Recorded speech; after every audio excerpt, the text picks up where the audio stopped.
Hello दोस्तों, मेरे YouTube channel पर आपका स्वागत है। तो चलिए कहानी शुरू करते हैं। कहानी अच्छी लगी तो प्लीज़ चैनल को लाइक और शेयर करें। मालाबार हिल्स। राघव कमरे से बाहर आता है तो देखता है आरती लिविंग रूम में नहीं थी। आरती को लिविंग रूम में ना देख राघव को कुछ अजीब लगता है। वो किचन में आता है तो देखता है वो आरती वहाँ पर भी नहीं थी। आरती को किचन और लिविंग रूम में ना पाकर राघव उसके कमरे की तरफ देखने लगा, जहाँ पर दरवाज़ा बंद था। राघव टाइम की तरफ देखता है जिसमें रात के 9 बज रहे थे। टाइम को देखते हुए राघव अपनी आरती के कमरे के दरवाजे पर खटखटाते हुए बोला, आरती। अंदर से आरती हड़बड़ाते हुए दरवाज़ा खोलकर बोली, हो। आरती को हड़बड़ी में देखकर राघव आंखें छोटी करके बोला, क्या कर रही थी और इतना हड़बड़ा क्यों रही है? आरती अपना सिर नहीं में हिलाते हुए बोली, कुछ भी तो नहीं। आपको भूख लगी है? मैंने खाना बना दिया है। वो तो ठीक है, क्या तुम नहीं खा रही हो खाना? राघव ने पूछा, जिसके जवाब में आरती उसकी तरफ देखते हुए, आप खा लो, मैं बाद में खा लूँगी। राघव अपना सिर हिला उसके देखते हुए बोला, चलो मेरे साथ खाओगे? आरती अपना सिर नहीं में हिलाते हुए, आप जाइए ना, मैं अकेले खा लूँगी। क्यों, मेरे साथ खाने में तुम्हें दिक्कत है? राघव ने पूछा, जिस पर आरती ने अपना सिर नहीं में हिलाते हुए बोला, मुझे कोई दिक्कत नहीं है, लेकिन क्या? राघव ने उसे चुप देखकर कहा, जिस पर आरती थोड़ा हिचकिचाते हुए बोली, मुझे अच्छा नहीं लग रहा है। राघव 2 मिनट आरती को देखने के बाद बोला, चलो डॉक्टर के पास चलते हैं। आरती अपना सिर नहीं में हिलाकर बोली, नहीं, डॉक्टर के पास नहीं जाना है। राघव कमरे का दरवाज़ा खोल अंदर आते हुए बोला, क्या हुआ है? आरती उसे रोकने की कोशिश करते हुए, अरे नहीं, ये कहते हुए जल्दी से खुद को ब्लैंकेट से लपेट लेती है। राघव बेडरूम में आकर अपनी नाक सिकुड़ाते हुए बोले, तुम घर को बहुत अच्छे से साफ रखती हो, लेकिन ये तुम्हारे कमरे में अजीब सी स्मेल क्या है? ब्लड की स्मेल है। ये कहते हुए राघव आरती की तरफ देखते हुए आगे बोला, क्या तुम्हें चोट लगी? आरती अपना सिर नहीं में हिलाते हुए, नहीं, मुझे चोट नहीं लगी है। राघव आरती के हाथ को ब्लैंकेट लेते हुए बोले, तुम ब्लैंकेट क्यों ओढ़ रही हो? आरती ब्लैंकेट को कसकर पकड़ते हुए, आप मुझे परेशान क्यों कर रहे हो? मैं कह रही हूँ ना, कुछ नहीं हुआ है, आप जाइए यहाँ से। राघव एक गहरी सांस भरकर बोला, अगर तुम मुझे बताओगी नहीं तो मैं जानूंगा कैसे कि तुम्हें क्या हुआ है? जिस पर आरती अपने पैर के अंगूठे को जमीन पर रगड़ते हुए बोली, मेरी एमसी हुई है। राघव कंफ्यूजन में आरती को देखते हुए, क्या, ये क्या होता है? इसलिए मैं कह रही थी कि आपको नहीं पता, आप जाइए यहाँ से। आरती ने राघव को धक्का देते हुए कहा, जिस पर राघव दीवार के सहारे रुकते हुए, अरे तुम मुझे खुलकर बताओगे तभी तो समझ में आएगा ना। ऐसा तो नहीं है कि मैं जिंदगी भर औरतों के बीच में रहा हूँ। जिसे सुनकर आरती राघव की तरफ देखते हुए बोली, मेरी पीरियड आ गए हैं। राघव थोड़ा सा ऑकवर्ड होकर इधर उधर देखते हुए, अच्छा ऐसा कहो ना, तो तुमने सैनिटरी पैड यूज़ किया? आरती अपना सिर नीचे झुकाकर बोली, मेरे पास नहीं है। राघव उसके कबर्ड की तरफ जाते हुए बोला, इडियट, मैं खरीद कर लाया था क्योंकि फलक ने कहा था कि तुम्हें इसकी ज़रूरत पड़ सकती है। ये कहते हुए राघव कबर्ड से बैग निकाल कर उसके सामने रख देता है। आरती बैग लाकर राघव की तरफ देखते हुए बोली, ये फलक कौन है? आपने कहा था आप किसी को पसंद करते हो, क्या ये वही है? राघव आंखें छोटी करके बोला, आपने अपने आप से मतलब रखो, मेरे चीज़ों से नहीं, और जाकर के पहले कपड़े बदलो और अच्छे से धो लेना। इतना कहकर राघव कपड़े से बाहर चला जाता है। आरती राघव के जाने के बाद खुद से, मैंने रुमाल यूज़ किया था जो मेरे पास था। इतना कहकर कहते हुए अपने ख्यालों को झटक सैनिटरी पैड लेकर वॉशरूम की तरफ चली जाए। कुछ देर बाद आरती कपड़े चेंज कर सूट सलवार में कमरे से बाहर आती है और राघव की तरफ देखती है जो कि टीवी देख रहा था। आरती उसकी तरफ एक नज़र देखने के बाद अपने पेट पर हाथ रख गहरी सांस भरते हुए किचन की तरफ जाने लगती है, जिस पर राघव कहता है, कॉफ़ी टेबल पर दोनों के लिए मैंने खाना लगा दिया है, आ जाओ।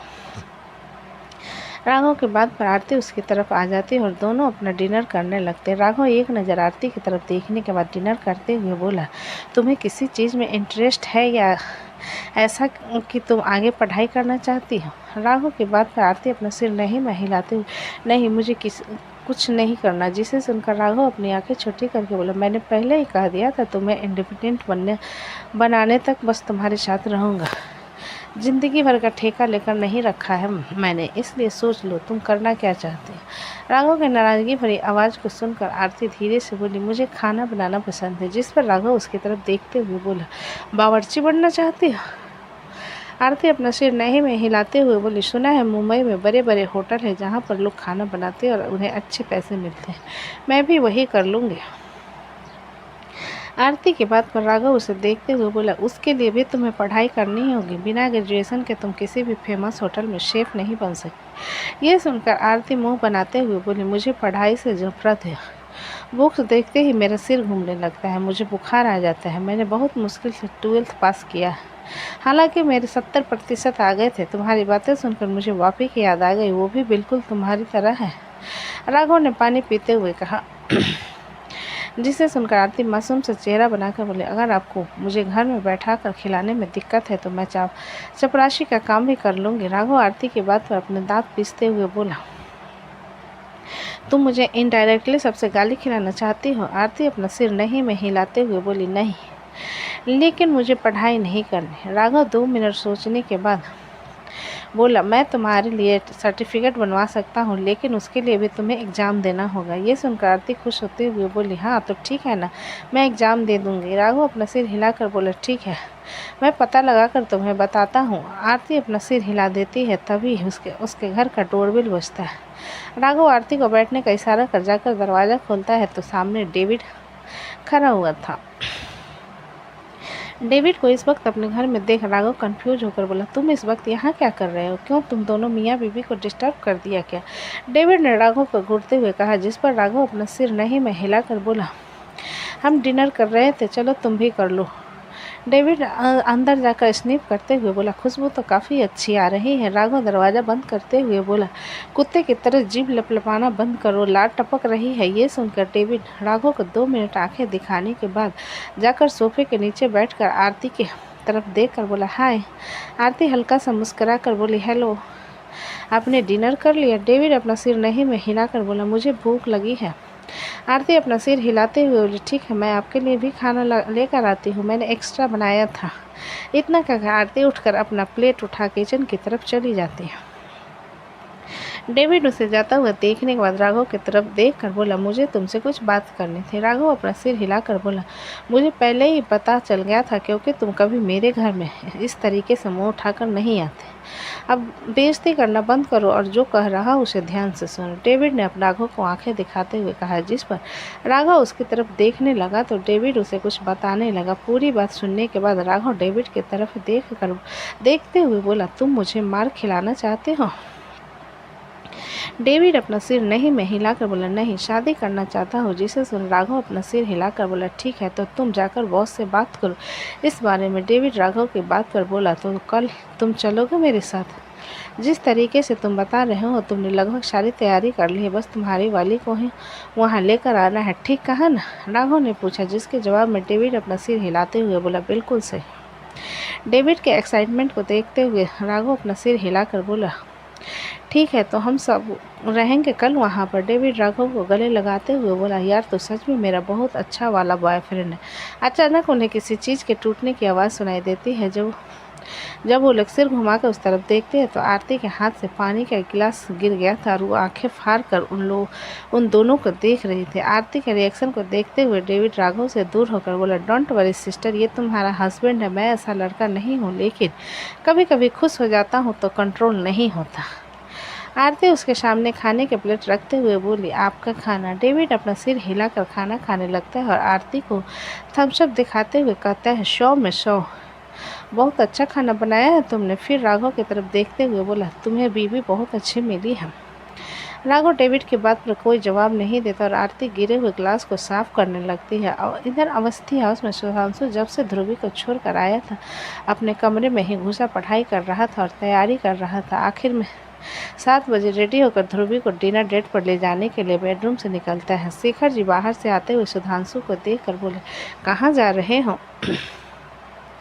सुधांशु शेखर जी के हाथ से बैग लेकर सोफे पर रखते हुए बोला, कल 3 महीने की ट्रेनिंग पर जा रहा हूँ, तो आज ध्रुवी के साथ बाहर डिनर करने वाला था। शेखर जी सुधांशु के बात पर बोले, लेकिन ध्रुवी तो किचन में है, तो तुम कहाँ जा रहे हो? सुधांशु शेखर जी की बात पर हैरान होते बोले, लेकिन हमने तो बाहर डिनर करने का प्लान किया था और वो ये यहाँ क्या कर रहे हैं?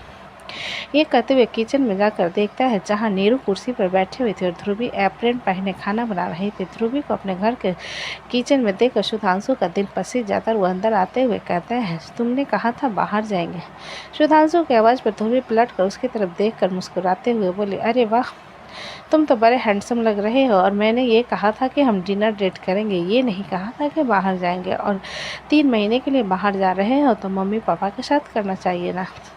कि गर्लफ्रेंड के साथ, जिसे सुनकर सुधांशु अपनी आंखें छोटी करके बोला, अच्छा मतलब सारा इल्ज़ाम मुझ पर लगा दो, और तुमने तो कहा था तुम्हें खाना बनाना नहीं आता। ध्रुवी सब्जी की तरफ इशारा करते हुए, एक सब्जी बन चुकी और दूसरा बना रही हूँ, मुझे अंडर एस्टिमेट मत करना। नीरू उन दोनों की तरफ देखकर मुस्कुराते हुए ध्रुवी से बोली, अब सुधांशु अपने कैद खाने से बिल्कुल निकल चुका है, तो तुम जाकर थोड़ी बातें कर लो, बाकी का खाना मैं बना दूंगी। ध्रुवी अपना सिर नहीं में हिलाते हुए, नहीं आंटी, अंकल बाहर मिठाई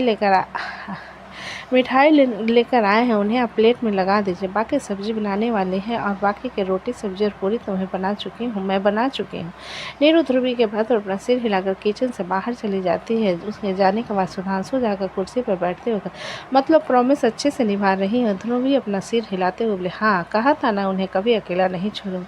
सुधांशु खड़ा होकर आकर ध्रुवी के हाथ में हाथ डाल सब्जी में कलछी चलाते हुए बोला, बिल्कुल टीवी वाली फीलिंग आ रही है। ध्रुवी सिर घुमाकर सुधांशु की तरफ देखते हुए बोली, क्या बात है जनाब का सुबह मूड कुछ और होता है और शाम को कुछ और।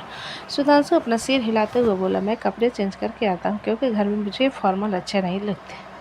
ध्रुवी अपना सिर हिला देती है तो सुधांशु वहाँ से उसके सिर पर थपथपा कर कमरे की तरफ चला जाता, और कुछ देर बाद सब लोग डाइनिंग टेबल पर बैठे हुए थे। ध्रुवी नीरू के प्लेट में खाना डालते हुए बोली, आप बैठिए आंटी। नीरू अपना सिर हिला आराम से शेखर जी के बगल में बैठ जाती है तो शेखर जी ध्रुवी की तरफ देखते हुए कहते हैं, आपके घर में बेटा है। सुधांशु शेखर जी के बाद सुनकर, अभी मैं शादी नहीं करना चाहता, इसलिए अंकल के बारे में मत पूछिए पापा। ध्रुवी सुधांशु के बाद सुन शेखर जी की तरफ देखते हुए बोले, अभी डैड इंडिया से बाहर है। ध्रुवी के बाद पर सुधांशु उसकी तरफ देखते हुए नीचे से उसके पैर को टच करता है तो ध्रुवी उसकी तरफ देखने लगती है। सुधांशु अनजान बनते हुए अपने पैर ध्रुवी के पैर पर रगड़ने लगता है, जिसे महसूस करते हुए ध्रुवी नीरू की तरफ देखते हुए बोली, आंटी। सुधांशु ध्रुवी के इंटेंशन को देखते हुए जल्दी से अपने पैर पीछे कर नीरू से बोला, माँ दाल पास कीजिए। सुधांशु की हालत देख ध्रुवी हल्का सा मुस्कुरा कर अपना डिनर करने लगती और सुधांशु मुंह बनाकर डिनर करते हुए बातें करने लगे। सभी के डिनर करने के बाद ध्रुवी और सुधांशु साथ में मिलकर बर्तन साफ करते और शेखर जी नीरू अपने कमरे की तरफ चले जाते। सुधांशु टाइम की तरफ देखता है जिसमें रात के 9:30 बज चुके थे, जिसे देखते हुए सुधांशु ध्रुवी से बोला, तुम कार में आई हो। ध्रुवी अपना सिर हिलाते हुए बोले, हाँ मेरी कार ठीक हो गई थी, वैसे रात हो गई है, मैं घर जा रही हूँ और तुम्हें मुझे छोड़ने जाने की ज़रूरत नहीं है। ये सुनकर सुधांशु ध्रुवी के हाथ को पकड़कर, मुझे तो तुम्हें कुछ दिखाना था। ध्रुवी कन्फ्यूजन में सुधांशु की तरफ देखते हैं तो सुधांशु उसे लेकर अपने कमरे में आ जाता है। ध्रुवी सुधांशु के पूरे कमरे को देखते हुए बोली, शायद मैं बहुत लकी हूँ जो मुझे तुम्हारे इस छोटे से दुनिया में आने का मौका मिला। सुधांशु ध्रुवी की बात पर बोला, ये तो तुमने सही कहा, दीदी के जाने के बाद मैं माँ को भी यहाँ नहीं आने देता, इसलिए तुम खुद को लकी कह सकती हो। ध्रुवी सुधांशु के बात पर मुस्कुरा देती है तो सुधांशु एक बॉक्स ध्रुवी के सामने रखते हुए कहता है, this thank you gift for you. Dhruvi Sudhanshu के बाद पर उसके हाथ से बॉक्स लेकर खोलते तो उसके अंदर ढेर सारे पजल थे। इतने सारे पजल को देखकर ध्रुवी सुधांशु की तरफ देखते हुए बोली, क्या तुम मेरा IQ लेवल टेस्ट करना चाहते हो? जिससे सुनकर सुधांशु आंखें चढ़ाते बोले, तुम्हें क्या लगता है? ध्रुवी एक गहरी सांस भर कर बोली, ठीक है, तुम्हारे वापसी तक मैं ये सारे पजल सॉल्व कर दूंगे। सुधांशु ध्रुवी के बाद में मुस्कुरा देता और उसके हाथ को पकड़ कर कहता है, तो चलो रात काफ़ी हो गई है। ध्रुवी अपना सिर हिला देते और दोनों बाहर आ जाते हैं। बाहर आने के बाद ध्रुवी हाथ हिलाते हुए बोली, बाय। सुधांशु भी हाथ हिलाकर बोला, बाय, गुड नाइट। ध्रुवी सिर हिलाते हुए अपने गाड़ी में बैठकर वहाँ से चली जाती है। सुधांशु से जाता हुआ देखने के बाद वापस घर के अंदर आ जाता। तो दोस्तों कहानी कैसी लगी मुझे कमेंट में लिखें। अच्छी लगे तो प्लीज़ चैनल को लाइक करें, सब्सक्राइब करें और ज़्यादा से ज़्यादा शेयर करें। कहानी को पूरा सुनने के लिए धन्यवाद।